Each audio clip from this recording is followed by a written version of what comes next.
Hello,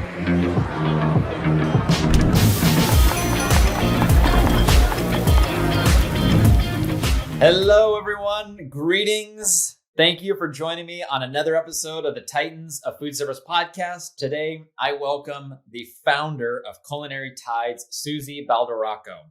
Suzy and we jump into great detail around trends, past trends, current trends, future trends, how she's able to predict trends, or shall I say, identify trends before they're even born. It is a very, very fascinating conversation. If you are someone who's a foodie or in the food industry, and this is something that you are really going to want to sink your teeth into, it's very interesting. I know I took a lot away just my own personal knowledge that I can apply to my own business. I think you're going to love this episode. Thank you for following along. Let's go ahead and welcome Suzy. All right, welcome back to another episode of the Titans of Food Service podcast. Today, I'm excited to welcome Suzy, and Suzy is with Culinary Tides. Suzy, thanks for joining me here today. Oh, thank you for having me. You're very welcome. How's your week been going? It's been very busy, but really fabulous. Good, and I want to know all about why it's been busy. But first, can you tell us maybe a little about your background and how you got started in the food industry? Sure. I actually started out 1,000 years ago as a criminalist out in California. So my bachelor's is actually criminalistics. So I did crime scenes. I was a drug toxicologist. Anyway, I trained with FBI originally out in California, and I trained with Scotland Yard in London when I was 19, specifically for serial killers. So when you have that kind of job, or you're in parts of military, they will test you for pattern recognition, because you can see if you have a crime scene or you're parts of military or law enforcement.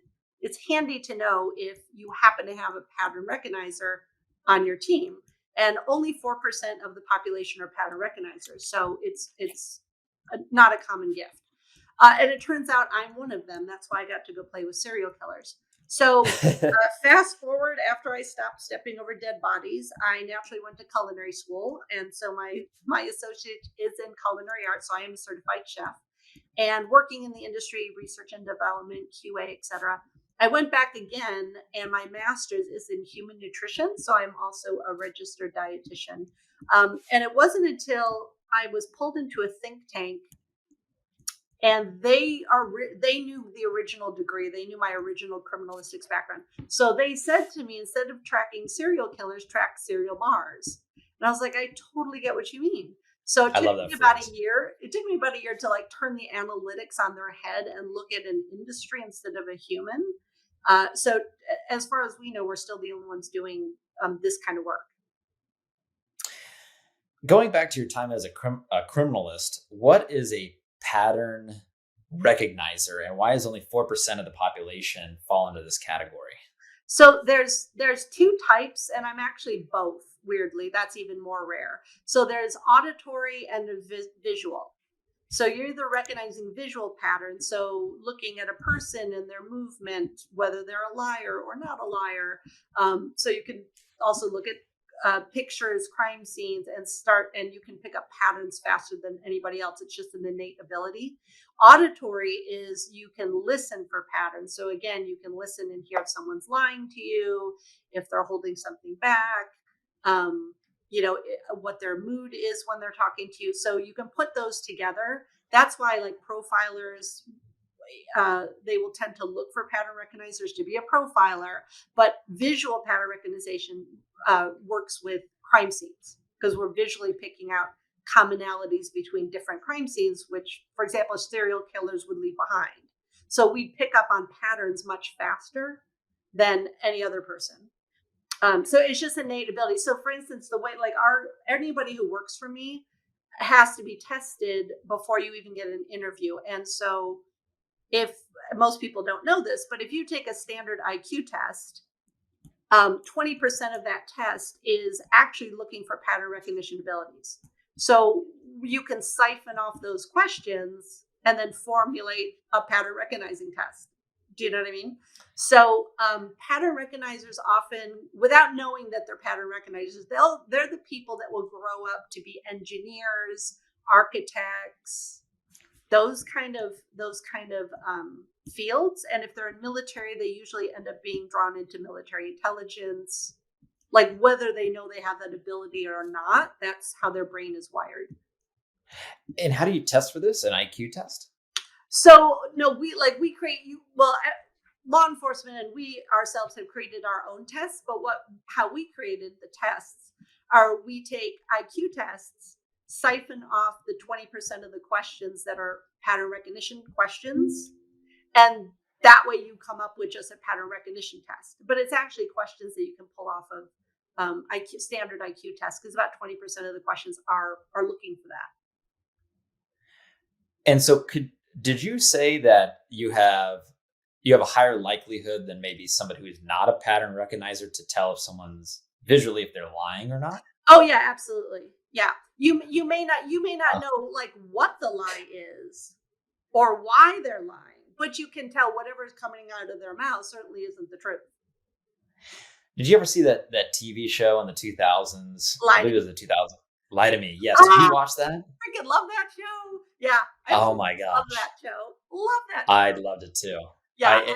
I remember my grandma would come over every week because I think I was like in middle school at the time, or maybe early high school, and we'd watch. We were like, how does this guy know?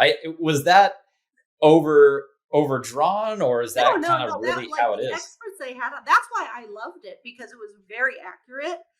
Like I can't watch crime dramas because I immediately pick out what's wrong with it. Like, okay, that and would never happen at a crime scene.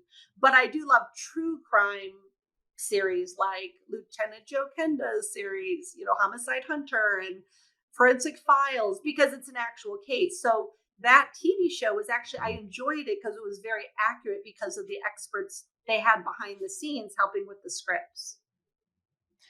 Interesting. My wife, that's why I enjoyed it because, yeah. Yeah, no, my wife, she's big into true crime podcasts. Oh, yeah. And there's a few that she listens to, Crime Junkie being one of them.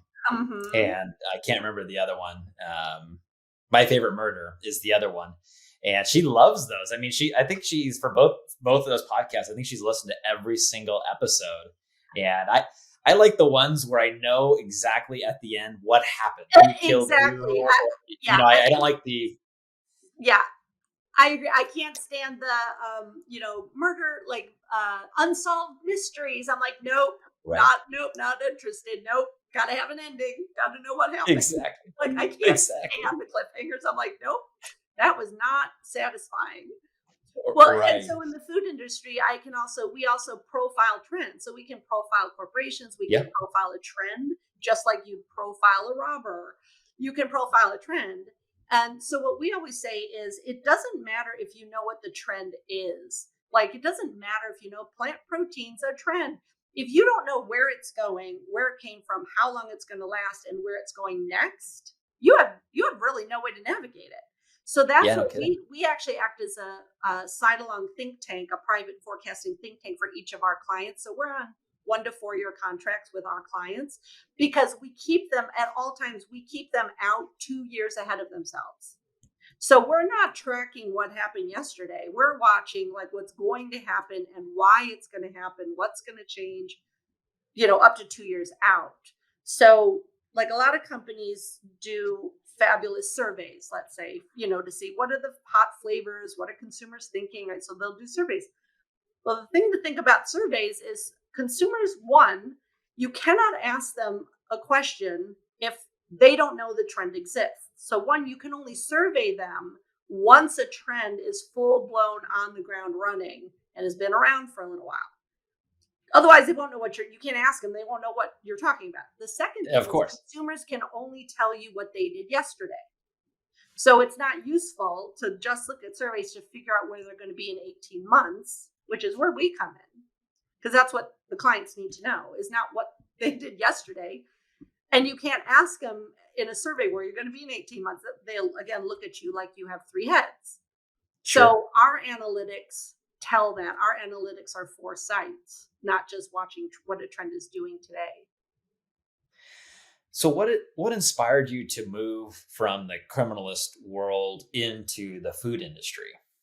Oh gosh, well, to first thing I did was became a chef, right? So first thing I did was jump into culinary school. So half the crime lab thought I was absolutely lost my mind, and the other half of the crime lab thought I was like the most brilliant, brave person ever.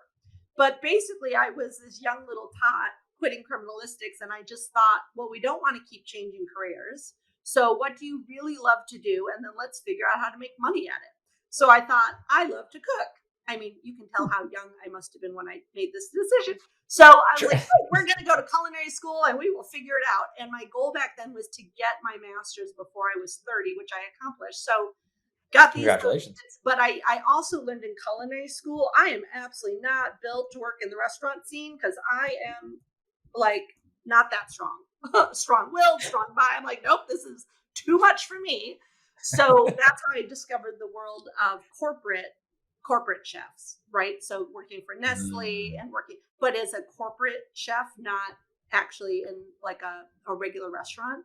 So that's the path I took. But again, then when I went, back again for my master's, I was going to go for food science, and the university I went to, Washington State University, actually talked me out of food sciences, my master's. They said, wait, you're already a scientist.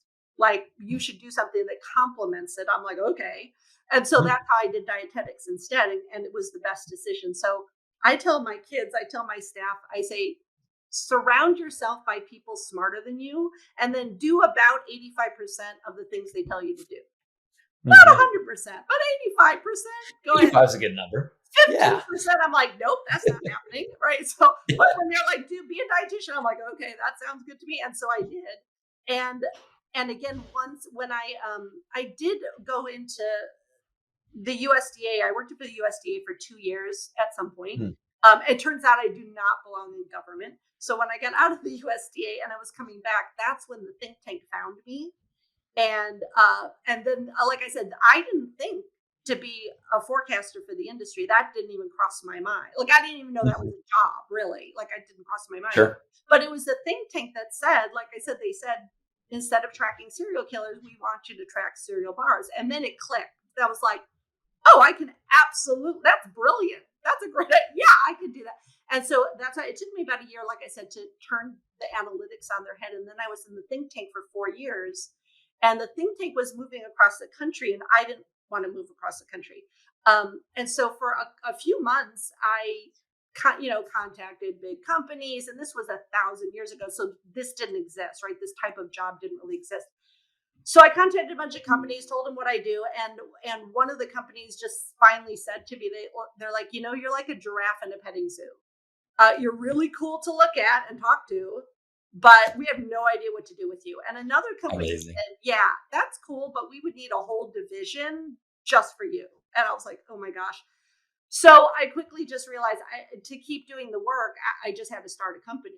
And so I did. So like I'm not a brave entrepreneur. Like I didn't, leap off the cliff. I was pushed off the damn cliff because I couldn't imagine not doing the work.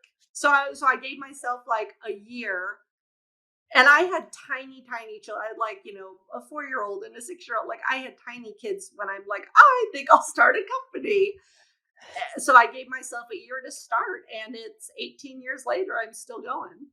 Wow. Congratulations. I kind of think of it because I started a business with my dad about almost 8 years ago now. And it feels like we're jumping out of an airplane and building the parachute on the way down. Oh Uh, yeah.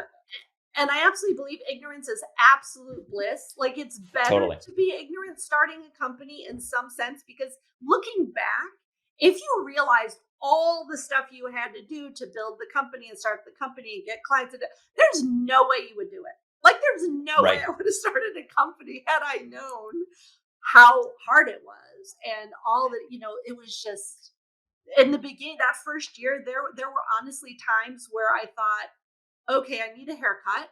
It's been 4 Mhm. months. How am I going to pay for a haircut? Right. And then Yep. we do a yearly report, and we've been doing the yearly reports for I think 12 years now. And actually maybe longer than that. but it's the only time we do a one-time report that we actually offer to the entire food industry. It's not just for our clients. And it actually gets released every March. So it actually just got released. The reason I bring that up is because the reason that report got started is literally because my son needed surgery, and we had terrible insurance, and I had to come up with $5,000 for the insurance that out of pocket it was going to cost us. And what we had been doing for years before that is we would start collecting, like every year, you've seen news, like everybody launches their top 10 trends list for the coming year. Yes, of course. Here's the consumer trends, here's the flavor trends, here's beverages. Well, my company, we would collect those kind of just for fun, like for our own education, be like, I wonder what would happen if we collect them. So that's how the report got started. Was I'm like, what if we cross-analyze all these lists, put in our own information, our own analytics onto, and sell it. And that's literally how my son's operation got paid for when he was like 6 years old. That is a great story. It's mother of invention, right? Like it didn't hurt. Yeah. And then it was funny because then the next, we just, kind of offered it to our clients. And then the next year, the clients had told other people about it. And then we had random companies and we're like, oh my gosh, we have to do this again? Seriously? We're like, okay. And again, so we've been doing it for more than 12 years. But like this year, we had to cross-analyze. I think it was something like, it's on our website, but it's 165, let me think about this, 165 lists, and it's over 100 forecasters we had to cross-analyze. And so the total number of individual predictions we had to sift through was 2,200 predictions. So we'd have to look at 100 individual predictions, cut back what ones are repeats, what ones are, just never going to happen. And then we would add in our own predictions where the holes were with gap analysis. So part of the report is our own additionals. And then we do things like affinity scales and navigation charts, and they're all military analytics we add to it. But it's the report covers food, beverage, consumer, health, technology, government, and travel trends. So it's a massive report. I mean, I think the slide deck for it is like, it's something ungodly, like 150 slides. So it's fabulous, but it's just grown into this thing. But yeah, originally that's how it started. Was because my kids and I was born. So, but yeah, it's a very fun report, but its beginning is extremely humble. I'm sure. When as an entrepreneur, I think there's so many books out there, or now, YouTube and social media that says, well, you should quit your 9-to-5 job and start your own, destiny, your own destiny. And in the process, you're like, okay, I just did it. I've been going. It's been a few months or a year now, but nobody told me how hard it is to start a company. They just said, they talked about all the great parts of it, but my first year, I barely made any money.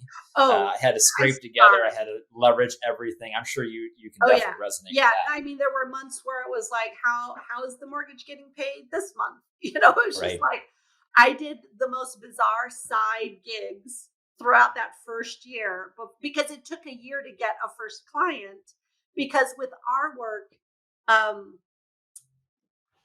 since it's a year-long contract with, at minimum with our clients, we have to fit into their yearly budget, right? So you have to wait till December before their budget even comes up to even know if you're in their budget, right? So it's not like we're not selling toasters where I can get clients every 3 days. I can wait 6 or 8 months or a year for a client to be able to get a contract with them because of their fiscal year and when their budget hits. So for a year, we had nothing. Like the first year, I did nothing. I worked for other forecasters. I did side little gigs and, in the food industry, but it was literally, how am I going to get my hair cut? When is mortgage due? Like, it was terrifying. I just starved. I mean, it was honestly terrifying. The first year was no money, terrifying. Oh my gosh. And when it comes to this annual report, who is this suited for? Who reads this? Oh, it's a launch for the entire industry. So the clients who would buy this report, it could be ingredient suppliers, flavor houses, it could be manufacturers that sell into retail, like the Crafts and the Nestle's that sell into retail. It's also the manufacturers that sell into food service, and then it's food service itself. So like restaurant chains, etc. So it's as long as you sit in the food world, anybody could buy the report. Anybody, it would, and it's typically within a corporation. It's typically either the marketing department, or if they have an insights department, that's or innovation department. So within a company, those are kind of the divisions that so we put it this way: anybody who's responsible for analyzing trends information and then pushing it out to the rest of the organization, that's who buys the report. And that's the same people that contract with us to be their think tank throughout the year. Got it. For me, selfishly, I'm curious. I'm a food service broker, so we represent food manufacturers, and we connect them with large food service operators and distributors in our area. Okay. How could I leverage something like this, or our company leverage something like this? So can you give me a quick example of like something you'd work on, like a project you work on, or you can make it up, but give me an example. Yeah, an example would be, so we get essentially an exclusive contract to represent a food service manufacturer, and we'll get exclusive in a certain area. So let's just choose the state of Nevada, because we're in Nevada. Okay. So in the entire state of Nevada, everything that we sell in that state into food service, we'll get a commission on. Now, as a food broker, we're essentially multi-line reps. So there are multiple manufacturers that we're representing simultaneously. Each manufacturer is different. There's not one manufacturer that's the same. So there's different segments that we go into. Maybe it's chains, or maybe it's K-12, or maybe it's casinos. And we have a sales team that goes out with that kind of background knowledge, goes out, presents our clients' products, and then tries to connect the operator, the restaurant, to distribution so that they can start create pull through. Okay, so your clients, the manufacturers you work for, yes, do you go to them, or do those manufacturers find you to represent them? It's a mixture of both. I mean, there's definitely word of mouth, but then we also do cold outreach as well, or meet them at a trade show. So it's a little bit of both. Okay, and then you would I'm just going to make this up. Let's say you find a manufacturer of like salad, like deli type salads that you would then sell into a restaurant chain. So then you're taking the little deli salads, that's your client, and you're trying to sell it into whoever, TGI Fridays or whoever the restaurant is. Okay, correct. Now I got it. Okay, so yes, we would pretend you're our client. Okay. So it would work both ways. One, the foresights we'd be giving you. By the way, we'd be watching all the different spaces you tell us to watch around food, beverage, whatever it is kind of products you deal with. We would, on one hand, be helping you decide which new clients you might want to bring on, because they have the products that have the best potential to connect with consumers in restaurants, for example. Right. So we would let's say you have like 3 companies. You're like, well, we're thinking of taking these 3 as clients. We'd be like, okay, this one is the strongest, and let me tell you why. This one, one hit wonder. You might not want to play with them. And the other side of your business, we would then educate you and make sure you have the foresights on when you're taking those salads, let's say, into a restaurant. You would know exactly which restaurants would be the best fit. And when you present the salads to try and get the restaurant to buy them, you would have all the foresights and trends information at your fingertips in a presentation, let's say. So you're showing them the salads, how it fits into the upcoming trends, what consumers it hits.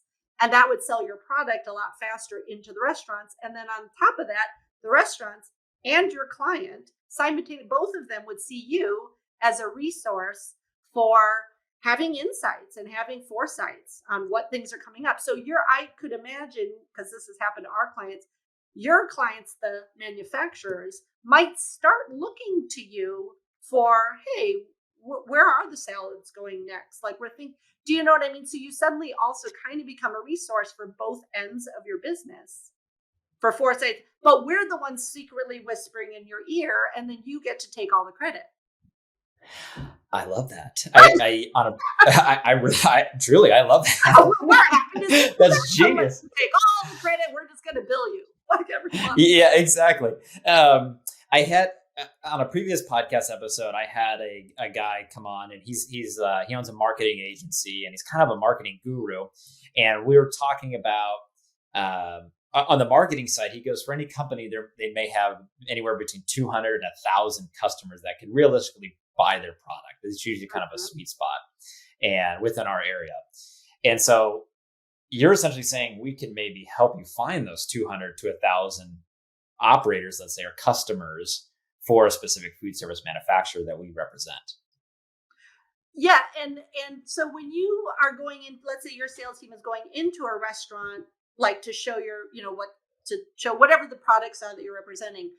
Do you do a presentation to them? Like, yes. Okay. So what we've done with clients too is we actually travel in with you. As an example, we present to, I'm just going to make this up. Let's say you're going into TGI Fridays. I'm just going to make up somebody.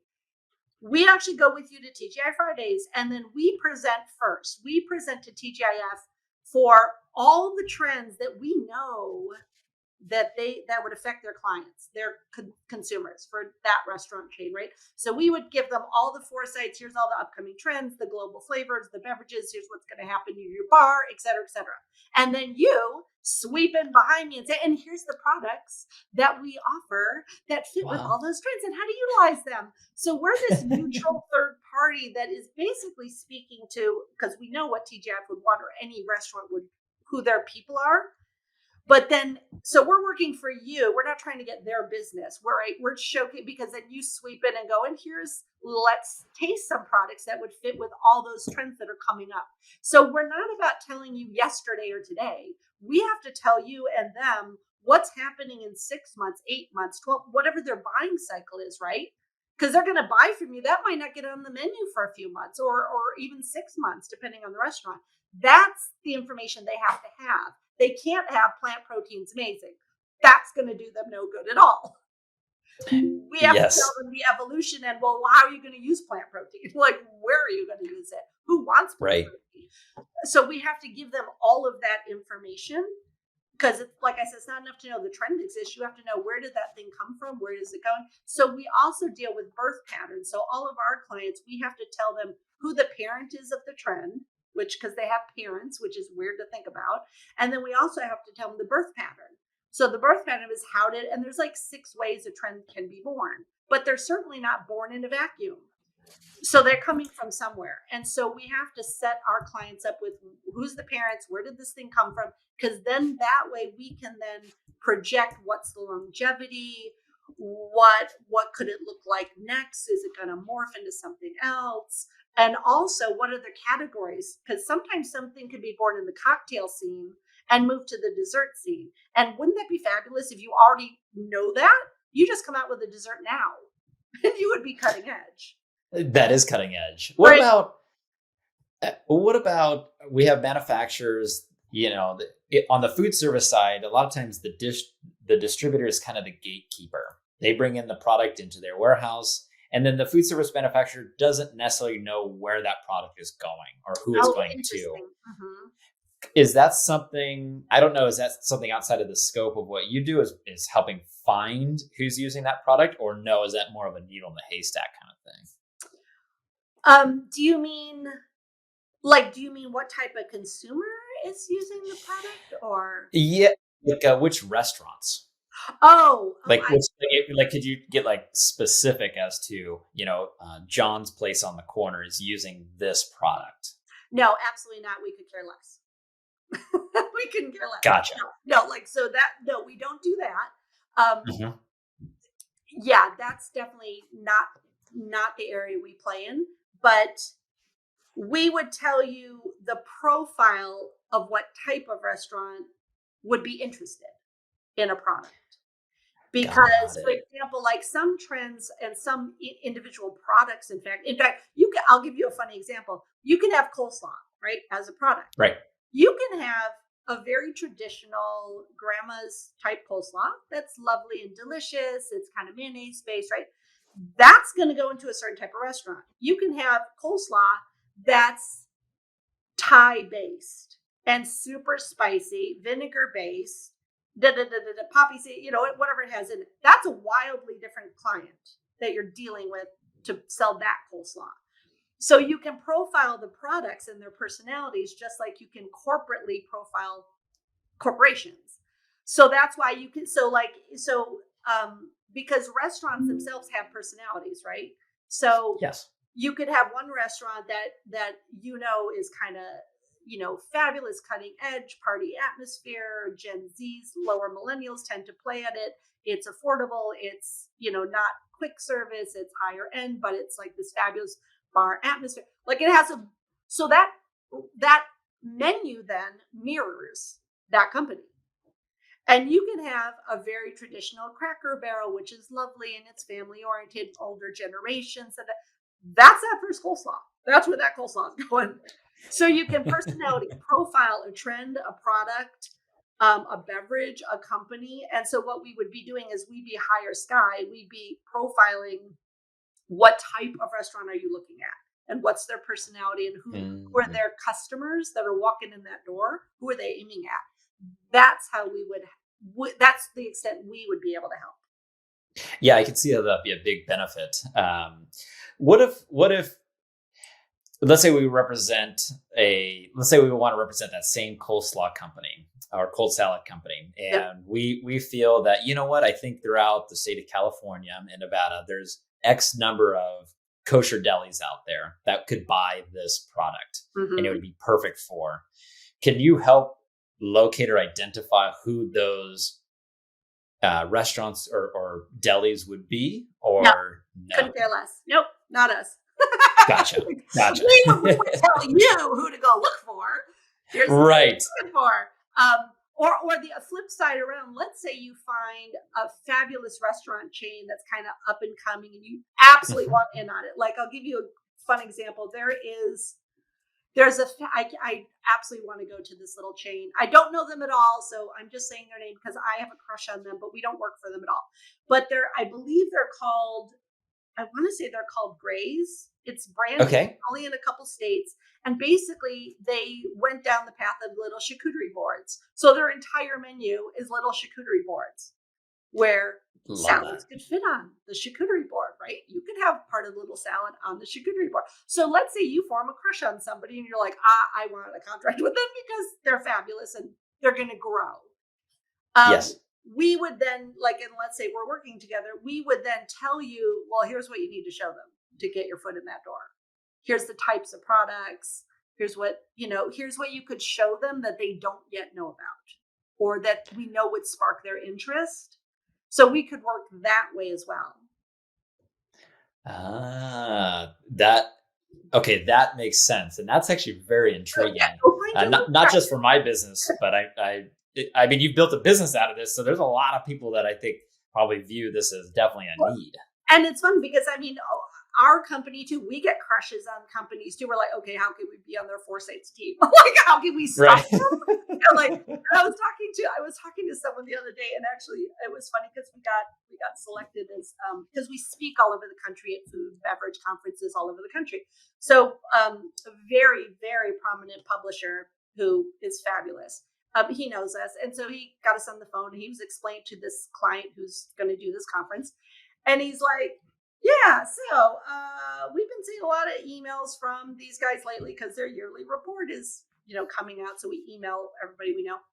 And I'm like, I think the word you're looking for is tenacious. I think that's the word you're looking for because that's the word. Stalking us. I'm like, I think that's tenacity. I don't think that's stalking. Just to clarify that, it was like super hilarious. It was like, oh my gosh, stalking is tenacity. You're just tenacious. Yeah, tenacious. Yeah, just tenacity. There's no binoculars involved. There's no night gear. It's just emails, phone calls, and just running down the little green corporations we have crushes on. Yeah. So you mentioned that there's 6 ways a trend can be born. Can you walk through the process for identifying or analyzing a new trend? Oh, well, that's a different question. Um, Okay. okay, so let me think about this, how to put this so I don't make you Yeah. fall asleep. So, I'm wide awake. okay, so for us to so first we have the ability with our analytics, which is also unique. We have the ability to identify a trend before it's even born. So we can prove Mm. something exists that doesn't actually exist. Which, wrap your head around that. So Yeah. so it doesn't exist yet, but we have one of our analytics it's called the link diagram. But essentially it's a way to sort chaos, and it's a way as a crime scene. Like, picture you walk into a crime scene. Well, not that you would, Okay. but just try to picture that. You walk into a Mm. crime scene, and what does it look? It looks like a big mess. Just looks like a big mess. There is no discernible Yes. anything. It's just a big mess. Um, but it's not a mess at all. There's actually a pattern that you can easily pick out once you're trained. So what link diagrams do, because that's what we would utilize, it links things that you don't think are related to each other at all. But what they're related, they're only all the different branches off of a link diagram are related through a central question. So whether it's a crime scene or whether it's the question of, like, I'll give you an example. One we saw the birth of well before it was born was soul food. Now it's just the deep Southern food trend, but soul food as a national trend did not exist. And we saw it in 2007. It actually got born and went national in 2008. So we could prove it existed a year before it existed. And so once you have a link diagram, then you move to other analytics to showcase its birth patterns. So for instance, what in that example was soul food, which is now Southern food trend. We could show that it by a number of things. I'll give you an example. Like, we knew it existed as a trend, even though no one knew it was a trend, because it tapped in simultaneously to consumer drivers, international global flavors that were hitting America at that time, that each of the individuals were part of soul food. So like Caribbean, parts of African cuisine coming in, French cuisine coming in simultaneously. If you add all those up, it's actually soul food. That was the food of Gullah and the food of the slaves when you put it all together. We also were picking up at the time the word soul food the term was actually being used by 4 different publications in 4 different countries: Israel, Philippines, 2 other countries were using our American term, but in their food. So that started showing up. And also at the simultaneous in 2007, there was 4 different chefs that simultaneously launched regional barbecue flavors and sauces from the Deep South, but independently.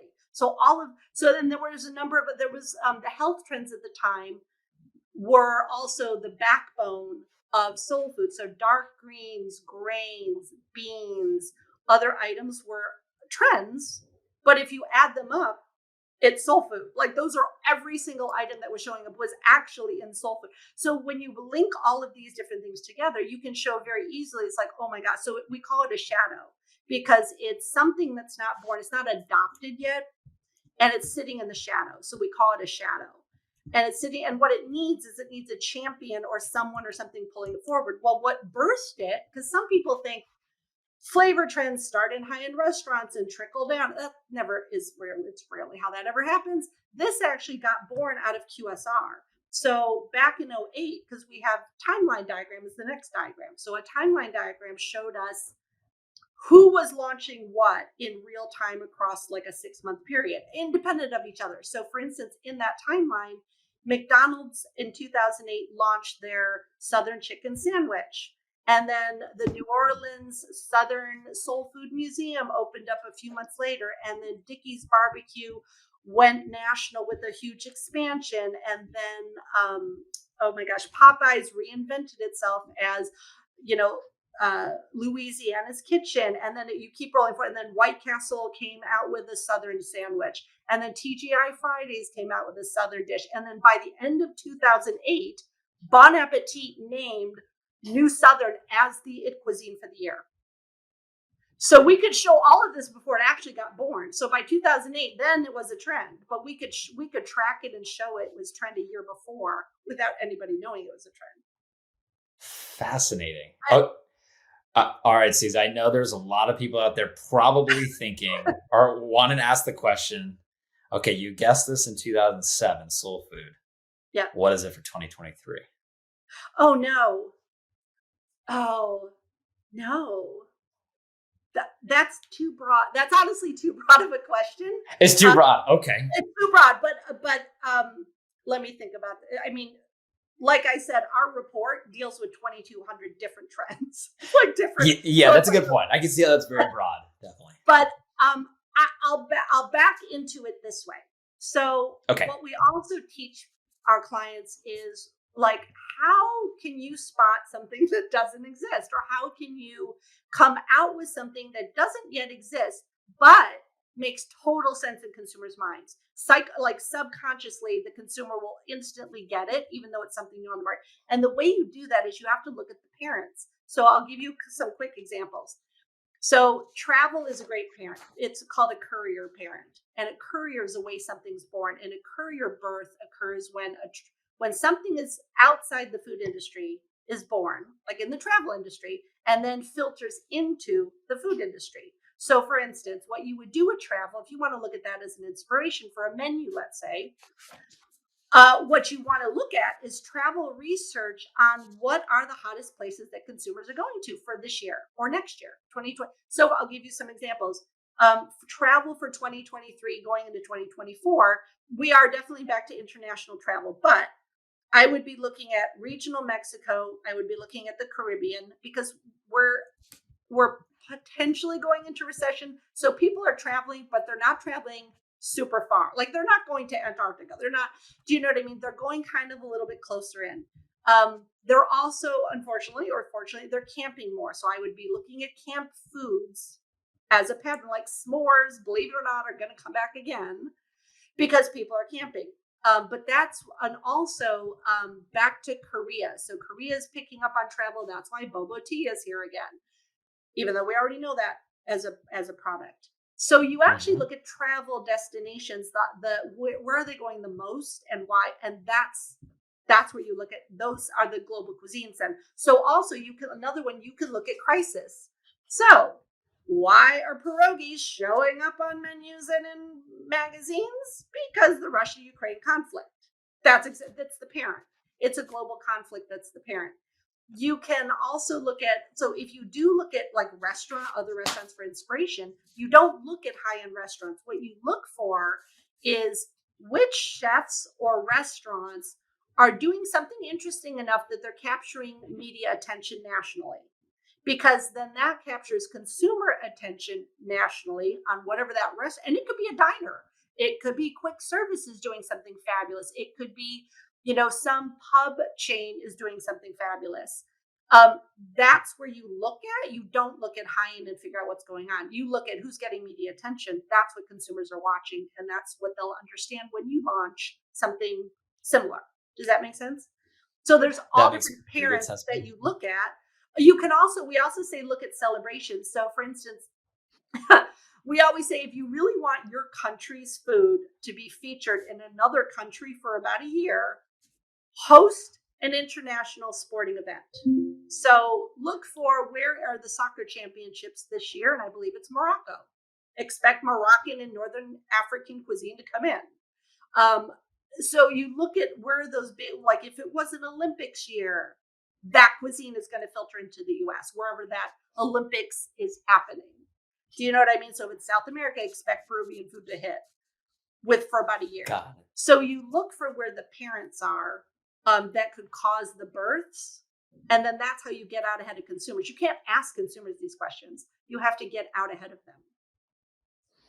Right. And what about concepts that have maybe slowed down in popularity? Think of your dimly lit steakhouse.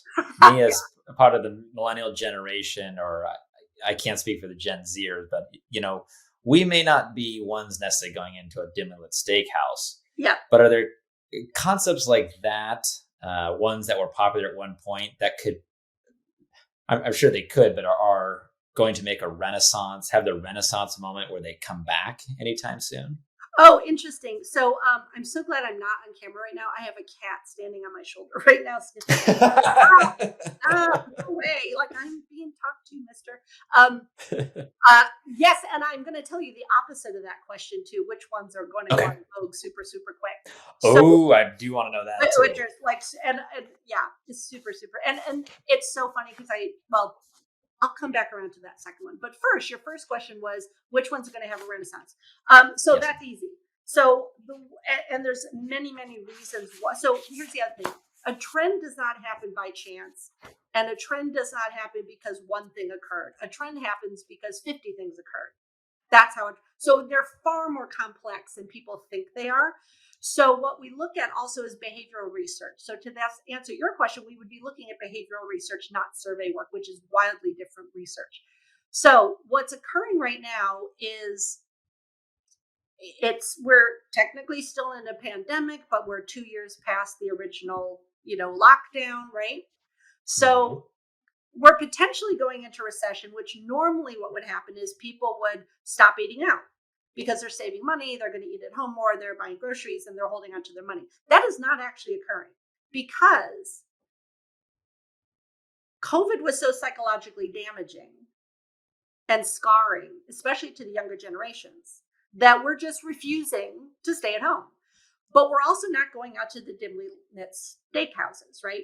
Where we're going is we're using restaurants. Consumers behaviorally are using restaurants as a psychological escape, a moment to get away from it all, a moment to connect with family or friends or coworkers, or they're bringing their kids and they're just dropping out mentally of society for an hour or two by going to a restaurant. So what kind of restaurant is that then? It's your pubs, it's your fabulous, possibly semi-noisy gathering spots that are known to the locals. It's someone who has a fabulous bar and clever drinks, because psychologically that's an escape for me, right? And for the younger generations, it could be kid friendly, but not QSR, 100% not QSR. But not also stuffy family casual, like more like, somewhere I can take my kids, they can have fun too. Maybe there's something for the kids at that restaurant, but it's kind of gathering spots. It gives something that brings them joy, which is why lovely dimly lit steakhouses are not the it place right now, but QSR also is not the it place right now. So it has to be affordable. It can't be extravagant. I have to be able to possibly bring my kids, but it has to be celebratory because I'm using it mentally as an escape. So then the opposite of that, what's already going south, and I'm sure you've seen articles because it's so funny. Less than a year ago, I spoke for 10 minutes on this at a conference, and you either loved me or hated me for what I Did you say less than 10 minutes? Well, it was a TED Talk, but you can't call it a TED Talk. It was like whatever. So what they did was, I'm very good at coming up with wildly controversial topics. And me and another company, Menu Matters, once a month we do our little half-hour webinar, and we take wildly, and then the titles are hilarious. Like, for instance, the last one we did, it's on our website, but the last one, because we record them, last one we did was called why is GMO always the villain and organic always the hero? And then it's not to bash organic at all, but it's to uncover the science as to why GMO, you kind of can't live without it.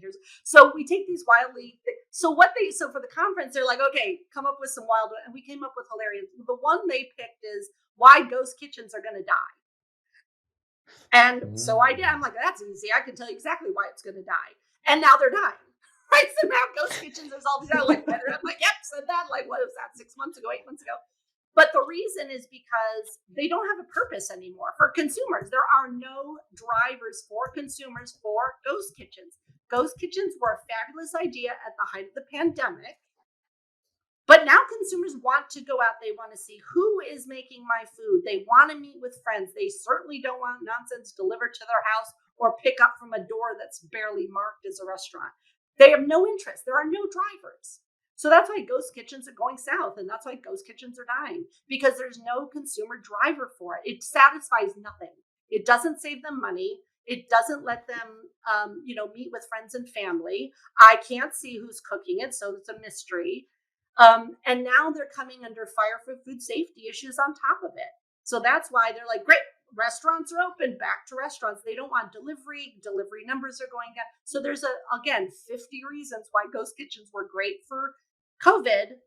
And then you better get out of it because there's no drivers. So you have to look at, if you're thinking of opening a new concept, you have to look at what are the drivers, not what consumers say, but what is behind them pushing them. That's what you have to know to predict where they're going next. And ghost kitchens have no drivers for it. It's not healthier. There's no pull at all, which is why their numbers are going south. That is very interesting. And that totally makes sense about ghost kitchens. And what you're saying too, that the restaurants, really being a psychological escape for people. I'm definitely one of those people, being stuck at home for a year and a half, and just being in the food service industry as well. Yeah. I think compounded on top of that, when I finally was able to go sit outside at a restaurant, or when I could finally get back to inside at the bar at a restaurant, I was I can't stop. It's very healthy. It's a very healthy behavior, which is why we're not yet in a recession, because all the consumer patterns, they're not behaving like they're in a recession. I mean, they're being cautious, but they are not pulling back and being typical recessionary pattern. Like, I'll give you a fun example. Normally, going into recession, we all start drinking alcohol more. Absolutely, 100%. 2008, 2000, like every recession, that's what we all drink alcohol. We're not drinking alcohol. And what's interesting, so it's an upended trend, but again, it's because COVID was so damaging physically. They're hanging on to health behaviors that normally they would abandon when there's financial hard times. They abandon health. They're not abandoning health, which means they're not going back to alcohol. That's why you keep reading and seeing so much about like non-alcohol and low alcohol, blah, blah. That's why. Psychologically, it's because COVID is the parents physically damaged us. We're terrified to get sick again, so we're hanging on to those health behaviors. Like that's one of the patterns. But I will say this: when we are drinking, this is another pattern that's totally never been seen. We would normally go back to inexpensive wines from California. We would go to domestic beer. We're not. We're drinking premium, my friend. So we're not drinking as much, but we're drinking higher end spirits. And the other thing that would normally happen is cocktails would go to single like gin and tonic, right? Very simple. That's not happening. We're still drinking margaritas and Long Island iced teas and fabulous tiki things because, again, mentally, it's an escape. I'm not drinking as much. So when I do have a cocktail, it's going to be on fire and fabulous. So those patterns, but once you understand why it's occurring, it's very easy to read the pattern. It's very easy to predict what's going to happen next. So that's one of the fun patterns that's upended, but it's easily explained to a bar, let's say a bar for a restaurant, what to expect, what they're looking for, what they're certainly not looking for. So keep your little Malbecs on the menu, for goodness sakes. Don't just have Chardonnay. Or you do not. Like a California cab is lovely, but that's not what they're going to want. They want Argentinian whatever, something coming in from Italy. That's what they want. And that's when I tell the client why this is. And once you explain to the client why it's occurring, it's very easy for them to understand and change the menu, do whatever they're going to do for the menu. I think you literally just described myself since COVID. During COVID, I definitely, in terms of eating and drinking, it was just a free game. I was on a seafood diet. I had seafood and I'd eat it. And at the end of that, I went to my doctor. I go to my doctor once a year on my birthday. It's my gift to myself. And my doctor goes, "Hey, in the last year, since you were here last, just so you know, you've added 20 pounds and your blood pressure has gone into pre-hypertension." Oh no. And he gives me this chart. He goes, "I recommend eating these foods, and these are foods that are grown out of the ground." Yeah. I said, okay. So I started getting on this health kick. I lost the 20 pounds. I am no longer pre-hypertension. And then just 8 months ago, I just decided, I was like, I'm going to stop drinking alcohol. Every bar I go to has non-alcoholic beers, which 90% of them do. So I just stopped drinking alcohol. So it's interesting. I'm kind of following, I guess, the trend. Yeah, well, yeah, and it's funny because normally in going into recession, normally QSR numbers go up, quick service restaurants go up. They're going down because now consumers are actually blaming QSR for their weight gain during the pandemic. Also, think about this, during the pandemic and lockdown, who was the only one that had drive-throughs? QSR. So QSR numbers rocketed. Well, now we're kind of over that. We're like, yeah, I think I want to sit down with my friends and family at a normal restaurant. And QSRs also, in my opinion, kind of made the mistake of we're going to add all these drive-throughs. I'm like, do you not get this is going to be over in a couple of years? Do you not get that people want to sit in the restaurants? You just got rid of your restaurant and put in a bunch of drive-throughs.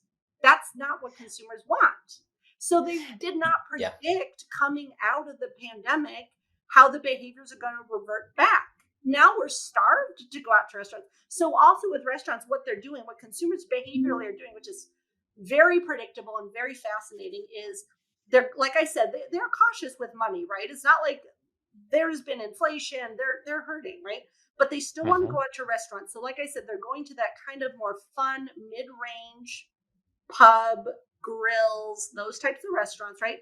And the three things they'll abandon on the menu to save money, but be able to go out with the friends, the family, the three things they'll abandon is cocktail, or any beverage in general. They'll drink water, right, to save money. They'll abandon desserts and they'll abandon appetizers. Those are the top three things they'll walk away from, so they can go out and save a little bit of money on the check. You know what I mean? The other thing is, and it's kind of a sad, heartbreaking trend that occurs, but we're already seeing it again, is snacks. Snacks are also snacking can go up, but it goes up for two reasons. One, it goes up because I'm stressed out, so I'm snacking more. But the other reason, unfortunately, it goes up right now, especially, is because I can't afford a meal. So I'm going to have a snack because I can't afford a meal. And that's where the appetizers have a way to win again. Because the appetizer could be positioned as a mini meal. And now I feel like I'm having a mini meal. And so now I can go to the restaurant, right? Genius. Genius. The way your mind works, I'm like, that is, on one hand, it's very much could be in trouble with a recession. But on the other hand, here's this great opportunity for appetizers. Oh, yeah. Yeah. If you psychologically, if you know what the behaviors are doing and why they're doing it, then you can predict what consumers are doing before they do it. Interesting. So that's why the cocktails have gone, the alcohol has gone down, but the cocktails themselves are fabulous and complex because it's an escape. And I'm only going to have one, not three. Right. That's why they're not going to gin and tonics and California Chardonnay, because I'm going to make it special. And also, millennials are the first generation to actually want to take their kids to a restaurant. Gen X and above was like, babysitter, please, thank you, right? Date night for millennials, and now the top of Gen Z is like kids are involved. So that's a radically different type of restaurant, which again is not suited for a steakhouse, a quiet steakhouse, because those two younger generations, that's not where they go. They bring the kids with. So it has to be somewhere where the kids could be accepted, right? And so also, like, kids' menus, don't get me started. Those generations also, like, they don't want, even Xers, they don't want, I'll put it this way. What they do want is they want a micro version of the regular menu on the kids' menu. They don't want a total, like, macaroni and cheese and hot dogs on the kids and chicken fingers on the kids' menu. They want, if they're an Italian restaurant, they want a miniature Italian menu for the children. They want a miniature Southern thing for the they don't want their kids on macaroni and cheese and nonsense, that because then the kids are just going to want that at home. You know what I mean? It's like, don't patronize the 6-year-old. Like, freaking give the 6-year-old fettuccine alfredo if that's what's on your menu in a mini version. So the kids' menus are wildly different, and that draws the parents to pick that restaurant, because the child's menu is it's not disrespectful. It's respectful. It gives that child an adult palate in a mature version. You might not make it spicy, like on the, there's tweaks you can do, but that then draws in the parents. So now you've captured the millennial and top of X or Gen Z, I'm sorry, generations who have small kids. They're judging your restaurant if they have kids and they're bringing their kids. Does that make sense? It totally makes sense. I remember when I was going out with my parents as a kid, the kids menu was so limiting. It was chicken fingers and pizza. That was exactly. And the younger parent, I mean, even Gen X did not want that. And that Gen X was the first generation who wanted adultized menus for kids. So then millennials and Gen Z have the same pattern. They don't want hot dogs and macaroni and cheese for their kids. They want the adult version smaller, and maybe less spicy or, simpler prepared. But that's what they want. So the adults, if they're taking their children, a lot of times they're not taking them to a restaurant because the adults want to go there. They're trying to figure out, okay, where will my kids eat? Like, where can I get them to eat the food? Great. That's the restaurant we're going to. You give us, something super silly like crayons and coloring. Sold. I'm going to that all day long with my small children. Do you know what I mean? So there's you have to know the behavior and the psychology of them, not just what's the flavor trend. That's not going to help you. Yeah, I get that. I have a sidebar question that just popped in my head. I'm very curious to get your take on this. I don't know how much you've studied history, but 100 years ago we had a pandemic, and it was the Spanish flu. Oh yeah. And from my understanding, the Spanish flu was there in the late 1910s. And once it started to slow down, there was this pent up demand. But then the U.S. quickly jumped into a short lived recession, followed by, the roaring 20s. Yes. Could that be something that we're seeing now? We've had a pandemic, pent up demand was definitely real the last couple of years. And now there's talks of recession. Could that happen again? Yeah, it's interesting. Patterns definitely repeat. The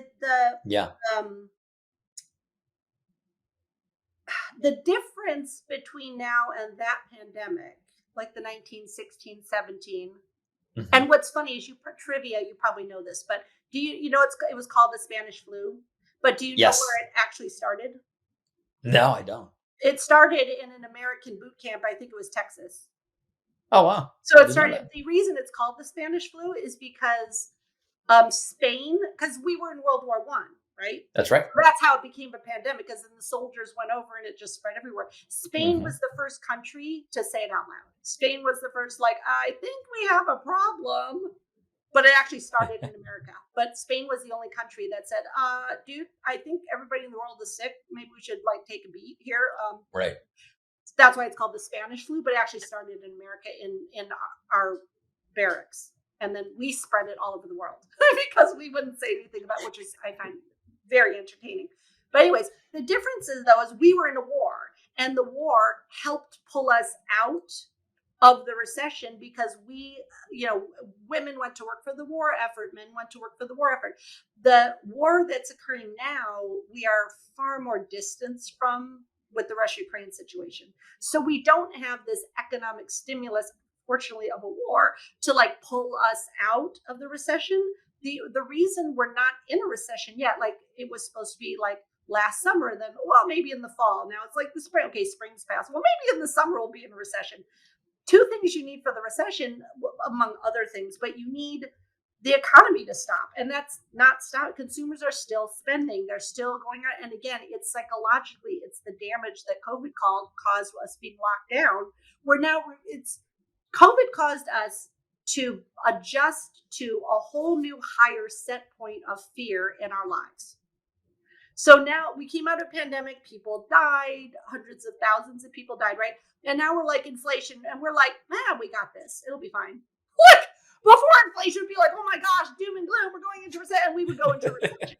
But psychologically, they're averse now. They're no, it'll be fine. We got this. We're just going to pull back a little bit. We might not drink as much. We're not going to go out 3 days a week. We're going to go out 1 day a week to a restaurant. But they're not stopping the spending. And that's why we're in a stall for so many months. Because even though financially we're in hard times, we're unwilling to mentally go back into a recession. That's why we're not in a recession. So, because it's a very old-fashioned term, but it's gumption. Nope, We got this. We've been through a pandemic. We got this. We're still going out to eat. We're still going to buy some clothes. We're going to be cautious, but we're still going to travel, but we're not going to panic. Here's another fabulous, awful statistic for you right now, because this is a statistic that repeated it occurred in 2008, and now it's occurring again, almost the exact same number. The 2008 recession, about 50% of millennials moved back home with mom and dad. And it was because of their age. They were kind of out of college, but we were in a recession. So they all moved back home. So millennials have the most nicknames out of any generation. They're Gen Y, they're millennial. So in 2008, I don't know if you knew this, but do you know what their newest nickname became during the 2008 to 12 recession? Because they moved back home. They were called and by the way, millennials are the babies of boomers, right? So boomers, babies are millennials. Gen X, our babies are Gen Z. So Xers babies are Gen Z. So personalities are similar. So millennials moved back home, so they became known as the boomerangers. Because they all moved back home, right? So I love that. Right now, there's a brand new study by 4 researchers who combined their efforts. And now 48% of the top of Gen Z and the bottom of Gen Y moved back home. So we've got the exact same situation, but it's a sandwich of part of Gen Z and part of millennials now moved back home because we've been in inflation for so long. So you asked a while ago about food prediction. I'll give you a couple because of this phenomenon. Because of this phenomenon, first thing that is you're going to start seeing more of is what we call generational recipes. So this is not comfort food. It's tied to this. It's a form of nostalgia. It is, what did my grandmother from Russia used to cook? What did my grandmother from Germany used to cook? Because you've now got this generational mix in homes where you've got top of Gen Z with mom, dad, and possibly grandmother in the house or granddad in the house. So you end up with generational recipes. And nostalgia has definitely crept back in. So the reason nostalgia, it's not comfort food. I'll tell you one thing that's not going to happen is comfort food, which normally would happen, by the way, but we want to experiment too much because, again, psychologically it's healthy and healing and lets us escape. So we want global foods. We want to try new things. So we're not in comfort food. We're not going to be in comfort food. But nostalgia is different. Nostalgic food is different because nostalgic food is food that is tied to a time or place in history. That's why whoopie pies come back. That's why some of these, so they're not comfort food, but they're grounding emotionally. Because this is a fabulous cocktail from the 1960s, or this is the dessert that had its heyday in the 70s, which is showing up, but they're fun, flirty cakes from the 70s. They're not comfort food. So nostalgia is creeping back in because it's calming, it's grounding, but I still get to learn something new and try something new. Because it could be nostalgia from a different country, right? It could be from something from Italy. It could be, you know what I mean? So I would also be watching Hollywood right now and what movies are coming out, because movies can also be a parent. It's usually a very short-term parent.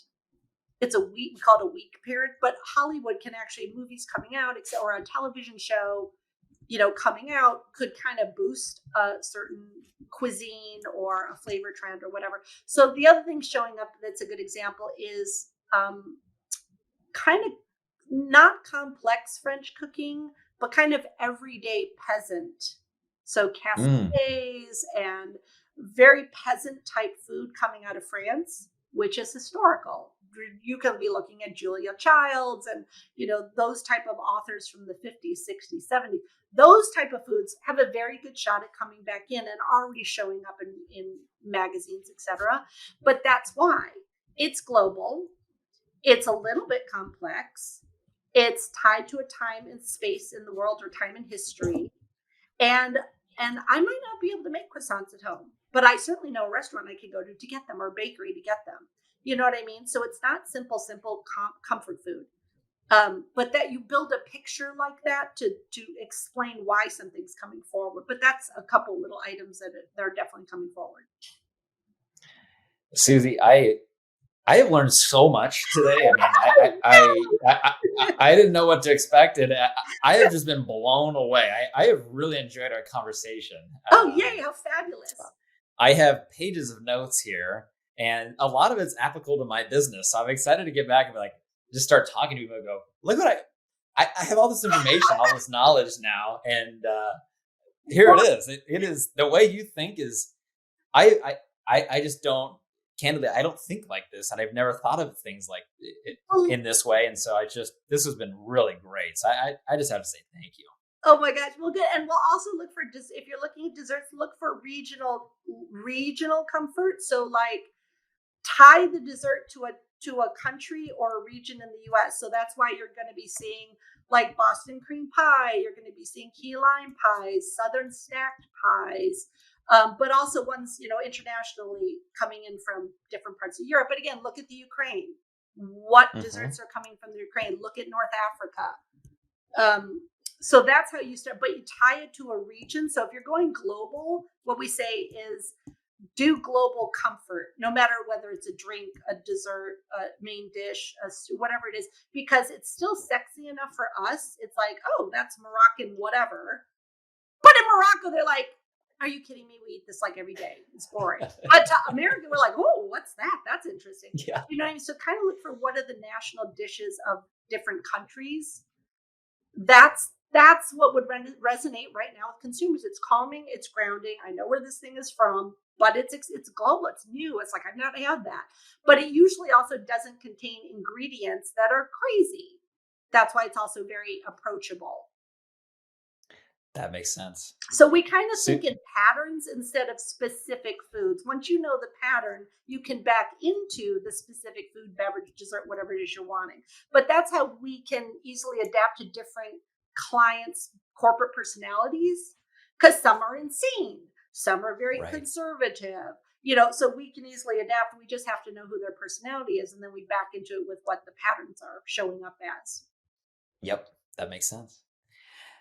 Suzy, again, I have to just say thank you so much for taking the time to come on the podcast and tell your story. And it's not just me. Anybody who listens to this is going to take away so many great nuggets and very applicable. So just thank you for taking time to do this. I am so appreciative. Oh, absolutely. This was fun. Good. And we'll have to do it again. I think there's so many other topics that we could dive deep into and have future discussions around as well. Oh, absolutely. Thank you. All right. Well, enjoy the rest of your day. And thank you so much for joining me here on the Titans of Food Service podcast. Yes. Thank you for having me. Okay. Bye-bye.